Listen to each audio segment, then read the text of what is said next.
Atos dos Apóstolos, capítulo 17. Depois de atravessarem Anfípolis e Apolônia, chegaram a Tessalônica, onde havia uma sinagoga dos judeus. Segundo seu costume, Paulo entrou na sinagoga durante 3 sábados, dialogava com eles sobre as Escrituras, explicando e demonstrando que era necessário que o Cristo sofresse e ressuscitasse dos mortos, e dizia: Este é o Cristo Jesus, que eu vos anuncio. Alguns deles acreditaram e se uniram a Paulo e Silas. Uma grande multidão de gregos tementes a Deus e muitas mulheres nobres também aderiram à fé.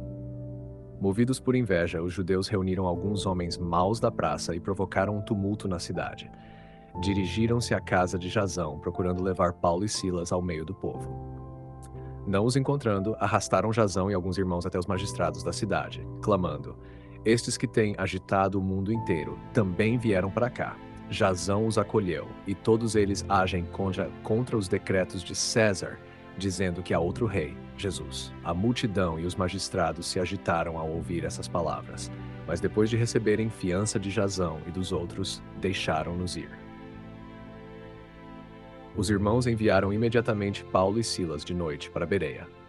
Quando chegaram, entraram na sinagoga dos judeus. Os bereanos eram mais nobres que os tessalonicenses. Acolheram a palavra com toda a avidez, examinando cada dia as Escrituras para ver se as coisas eram de fato assim. Muitos deles acreditaram, bem como várias mulheres gregas de posição e não poucos homens. Mas, quando os judeus de Tessalônica souberam que Paulo também anunciava a palavra de Deus em Bereia, foram até lá para agitar e perturbar a multidão. Imediatamente os irmãos enviaram Paulo até o mar. Silas e Timóteo permaneceram em Bereia. Os que acompanhavam Paulo o conduziram até Atenas. Ali, receberam dele a ordem de que Silas e Timóteo viessem o mais depressa possível. Então, voltaram. Enquanto esperava em Atenas, Paulo sentia seu espírito se revoltar dentro de si ao ver a cidade entregue à idolatria. Discutia então na sinagoga com os judeus e com os que adoravam a Deus, e todos os dias na praça com os que por ali se encontravam. Alguns filósofos epicureus e estoicos discutiam com ele. Uns diziam: "O que quer dizer esse tagarela?" Outros afirmavam: "Parece ser pregador de divindades estrangeiras." Isso porque ele anunciava Jesus e a ressurreição. Tomando Paulo consigo, levaram-no ao Areópago e disseram: "Podemos saber que nova doutrina é essa que ensinas? Tu nos trazes coisas estranhas aos ouvidos. Queremos entender o que isso significa." Todos os atenienses e estrangeiros residentes em Atenas só se ocupavam em dizer ou ouvir alguma novidade. Então Paulo, de pé no meio do Areópago, disse: "Homens atenienses, vejo que em tudo sois extremamente religiosos. Ao passar e observar vossos altares, encontrei também um no qual estava escrito: Ao Deus desconhecido. Pois bem, é esse que venerais sem conhecer, que eu vos anuncio.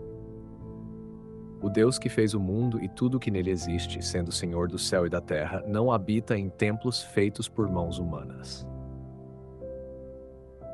Não é servido por mãos humanas, como se precisasse de alguma coisa, pois ele mesmo dá a todos a vida, o sopro e todas as coisas. De um só homem, ele fez toda a humanidade, para habitar sobre a face da terra, estabelecendo os tempos e os limites de sua habitação. Tudo isso para que busquem a Deus e, tateando, possam encontrá-lo, embora não esteja longe de cada um de nós. Pois nele vivemos, nos movemos e existimos. Como também alguns dos vossos poetas disseram, dele também nós somos geração.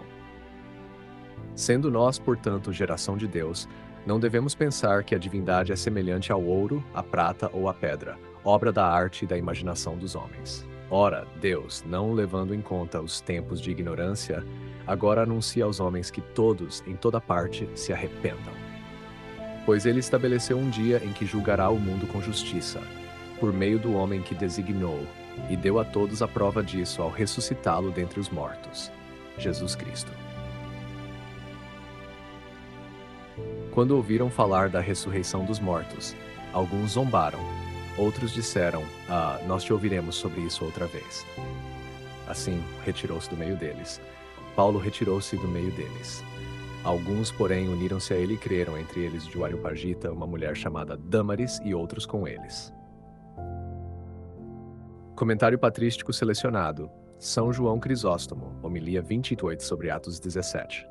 Arcebispo de Constantinopla, célebre pela eloquência e pelo método homilético, comenta este trecho em sua homilia 28 sobre o livro dos Atos. Crisóstomo enfatiza a prudência apostólica de Paulo ao pregar em Atenas, um exemplo de evangelização cuidadosa e inteligentemente contextualizada. Paulo não entra em choque direto com a cultura grega. Primeiro reconhece a religiosidade dos atenienses, identifica um ponto de contato, o altar, ao Deus desconhecido, e daí vai conduzindo-os passo a passo do que conhecem para a verdade sobre o Deus Criador e a ressurreição. Ternura e tato pastoral. Paulo pavimenta o caminho com reconhecimento, evitando escárnio. Isso facilita que os ouvintes não se fechem logo de início. Uso inteligente da cultura alheia ao citar ou aludir aos poetas e achados locais, a inscrição Ignoto Deo, Paulo mostra que há verdades conhecíveis na razão e na poesia pagã. Porém, estas só atingem sua plenitude em Cristo. Crisóstomo elogia essa estratégia como própria de um mestre que quer converter, não humilhar. Crisóstomo nota a progressão lógica do discurso. Deus é o Criador, não representável por imagem, portanto não precisa de cultos humanos. Em seguida vem o convite ao arrependimento e a prova definitiva, a ressurreição. Para Crisóstomo, a ressurreição é o núcleo do anúncio que separa o cristianismo das religiões e filosofias da época. Paulo não entra em confronto imediato com Atenas. Ele fala com inteligência e mansidão. Primeiro reconhece a religiosidade daqueles homens, então utiliza aquilo que lhes é familiar, o altar ao Deus desconhecido, como ponto de encontro. A partir daí revela o Deus verdadeiro, o Criador que não habita em templos feitos por mãos humanas e que dá a todos a vida e o fôlego. Por fim, apresenta a ressurreição como a prova definitiva de Cristo e convida ao arrependimento.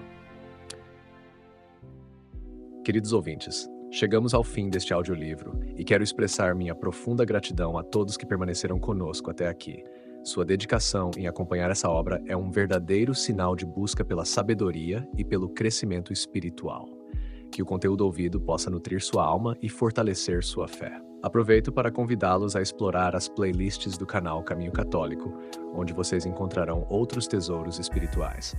São obras que podem acompanhar e iluminar sua jornada, como Castelo Interior de Santa Teresa de Jesus, Confissões de Santo Agostinho, Palavras Bíblicas com o Evangelho comentado por grandes eclesiásticos, Filoteia de São Francisco de Sales, Tratado da Verdadeira Devoção à Santíssima Virgem, de São Luís Maria de Montfort, A Imitação de Cristo, de Tomás de Kempis, e As Três Idades da Vida Interior, do padre Garrigou Lagrange.